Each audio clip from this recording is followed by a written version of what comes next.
Hiya, enw fi yw Philippa Yarranton, Ymosodwraig. Netball was definitely something that I felt like I was definitely a big fish in a small pond back home. I first started playing when I was about probably 7, 8 years old, definitely from the influence of my mother, just a netball fanatic. She played like county level back when she was younger. A lot of my childhood we were travelling to like West Midlands area, so I played lots of netball in kind of the Walsall, Birmingham area. Once you kind of leave that area and you're challenged a little bit more by people also playing your position really good, but I think that's what gave me a taste to want to be the best at it. And then eventually obviously moved to Wales.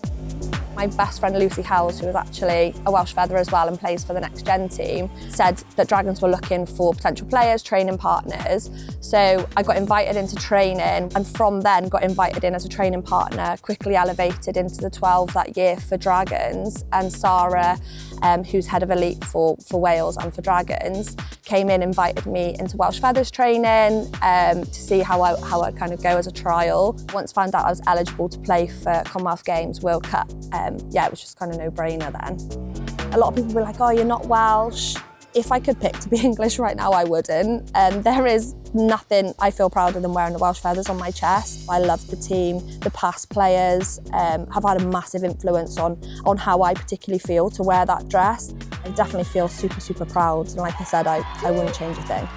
My housemate's actually Welsh, Kellen Emmanuel. She's also a Welsh feather, so she's always trying to teach me some Welsh. She calls me a goody who, which I believe is an owl. No, a rabbit. No, an owl's a goody who, and then eang is a rabbit. Yeah. I work full-time alongside training, which feels like full-time. I work in recruitment, so I do education recruitment for a company called Hoop Education. It's definitely been like a learning curve this year and like the mental side of it, not just the physical side of it, trying to balance the kind of pressures of the recruitment world because it's such a pressurised kind of industry, and then the pressures of what professional sport now brings.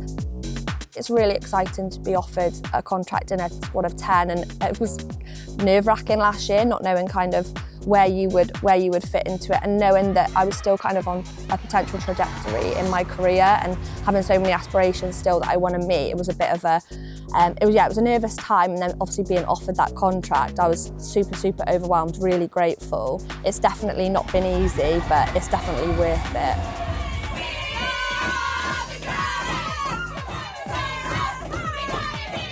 It's kind of been like peaks and troughs. There's some really good parts and then we came crashing back down.